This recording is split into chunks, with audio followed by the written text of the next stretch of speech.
एक साधु था जो अपने समय का बहुत सारा समय जंगल में बिताता था। उसे जंगल की जीवन शैली और प्रकृति का आदर्श बनाने में खुशी मिलती थी।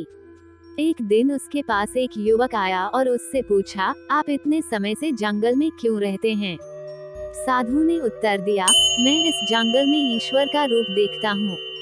इस जंगल में सब कुछ उनकी दया से होता है। जंगल के वृक्ष, फूल, पशु और पक्षी सब कुछ इसी की अनुमति से रहते हैं। युवक ने पूछा, क्या आपको कभी अपनी वास्तविकता का एहसास हुआ है? साधु ने हंसते हुए उत्तर दिया, मेरी वास्तविकता है कि मैं इस जंगल में ईश्वर को देखता हूँ। मुझे इससे बढ़कर कुछ नहीं चाहिए। युवक ने फिर पूछा, लेकिन आपने कभी कुछ नहीं पाया है, तो आपको इससे क्या फर्क पड़ता है? साधु ने उत्तर दिया, मेरे लिए फर्क नहीं पड़ता है कि मैंने कुछ पाया है या नहीं। मुझे सिर्फ ईश्वर का आदर्श बनना, और जब मैं ईश्वर का आदर्श बनता हूँ, तब मैं सब कुछ पाता हूँ। मेरे लिए सब कुछ एक ही है, ईश्वर का आदर्श बनना। युवक को साधु के वचनों से बहुत प्रभावित हुआ और उसने साधु से आगे कहा, मैं आपसे कुछ सीखना चाहता हूँ। क्या आप मुझे भी ईश्वर का आदर्श बनाने में मदद कर सकते हैं? साधु ने उसे ध्यान करने की बात कही और उसे योग में ले जाने का सुझाव दिया। उसने योग से जुड़कर एक नया जीवन शुरू किया और साधु के आदर्शों का अनुसरण करने लगा। उसकी जिंदगी में बदलाव आया और वह अब संतुलित जीवन जीने लगा। साधु ने उसे यह बताया कि जीवन में सबसे महत्वपूर्ण चीज हमारी आत्मा होती है और हमें उसका ध्यान करना चाहिए। युवक ने साधु का आदर्श मानकर जीवन में बदलाव लाया और उसकी आत्मा ने संतुलित जीवन जीना सीख लिया। इस तरह साधु ने उसकी आत्मा को उजागर करके उसे एक नई दिशा दी, जहां उसकी जिंदगी का सफर अभी जारी होता रहा। उसने संसार में जो भी दुख देखा था, उसे अब और समझ भी सकता था।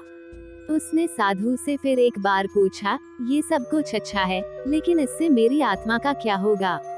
साधु ने उससे कहा, जब तुम ईश्वर का आदर्श बनाने की कोशिश करोगे, तो तुम्हारी आत्मा सफल होगी। इस दुनिया में सफलता अपने आप में एक मंदिर होता है, जहां हम ईश्वर को पूजते हैं। युवक ने साधु के शब्दों को सुना और उसने सोचा कि अब उसे ईश्वर की ओर जाना होगा। वह साधु के आदर्शों का अनुसरण करते हुए जीवन के सभी क्षेत्रों में सफल हुआ। उसने ईश्वर के साथ एक गहरी जुड़वाली बनाई और अपने आप को उसके इच्छानुसार विनम्रता से समर्पित कर दिया।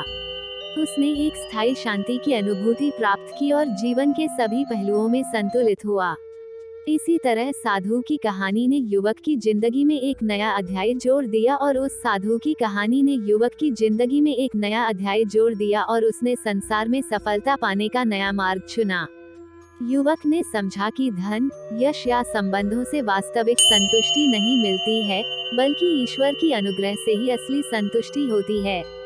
उसने संसार में उपलब्ध सभी साधनों का उपयोग करके अपनी आत्मा का विकास किया।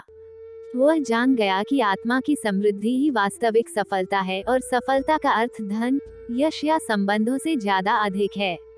उसने साधु के आदर्शों को अपनाकर जीवन में संतुष्टि पाए और सफल होने का नया रास्ता चुना। साधु की कहानी ने उसे असली संतुष्टि के लिए जानने के लिए प्रेरित किया और उसके जीवन को धन्य बना दिया। इस कहानी से हम सीखते हैं कि सफलता वास्तव में आत्मा की समृद्धि होती है।